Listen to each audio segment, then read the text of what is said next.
dernière question, je peux pas ne pas vous la poser puisque il y a un regain de tension avec l'Algérie ces dernières heures. L'Algérie a interdit son espace aérien aux avions militaires français. Samedi déjà, Alger a demandé le rappel immédiat pour consultation de son ambassadeur en France. Ils répondent à vos propos, Monsieur le Président. Dans Le Monde, il y a quelques jours, vous avez dit que l'Algérie s'est construite après la guerre sur une rente mémorielle entretenue par le système politico-militaire. Vous dénonciez aussi une histoire officielle totalement réécrite qui ne s'appuie pas sur des vérités, mais sur un discours qui repose sur une haine de la France. Les mots sont durs.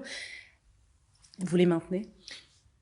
Ce qui se passe aujourd'hui est une crispation qui est la réplique de ce que nous avions connu au printemps 2020.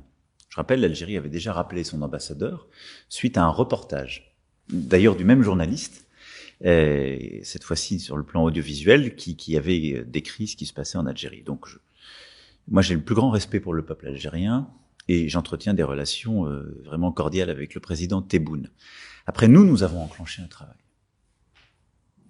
Avec le rapport demandé à Benjamin Stora, la commission que nous allons lancer sur la base de ce travail en profondeur avec la jeunesse française et franco-algérienne. Et donc on se dit des choses qui ne sont pas agréables pour nous-mêmes. Je ne nous ai pas ménagé avec notre propre histoire. Il y a quelques années de ça, et ça avait produit quelques troubles, quelques réactions.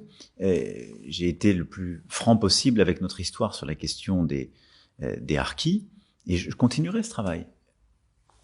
Quand la question m'a été posée sur l'accueil du rapport de Benjamin Stora en Algérie, j'étais obligé de dire la vérité. Le président Tebboune, on en a parlé, nous. Et c'est quelqu'un en qui j'ai confiance. Et il a eu des mots amicaux et proportionnés, mais la contrepartie de Benjamin Stora a eu des mots extraordinairement durs. Beaucoup de gens ont insulté, parfois menacé Benjamin Stora suite à ce rapport. On ne peut pas faire comme si cela n'était rien. Et donc, nous devons continuer de cheminer. Donc, mon souhait, c'est qu'il y ait un apaisement, parce que je pense que c'est mieux de se parler, d'avancer. Il y a sans doute des désaccords. La vie, c'est fait pour parler des désaccords et aussi les partager. Et je pense que simplement, nous avons trop de nos compatriotes, dont l'histoire est mêlée à l'Algérie, pour faire comme si de rien n'était.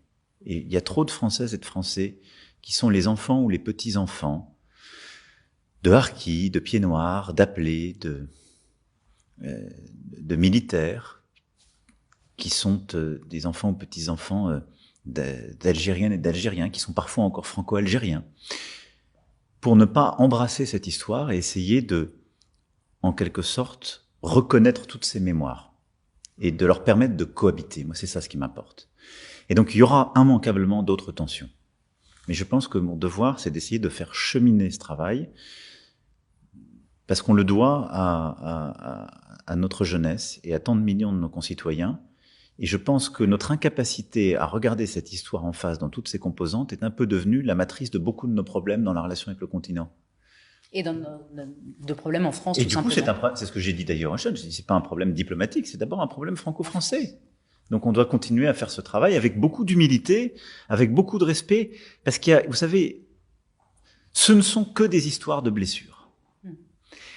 Le problème, c'est que beaucoup de ces blessures sont inconciliables les unes avec les autres, où on construit leur histoire personnelle dans une forme de rejet d'une part de l'autre. Or, on est tous ensemble dans le même pays. Et donc, on doit avoir un projet national qui nous embarque. C'est mon travail, mais il faut le faire, voilà, en disant à chacun, vous avez votre place et je reconnais votre part d'histoire. C'est la nôtre, tout entière. Merci, Monsieur le Président.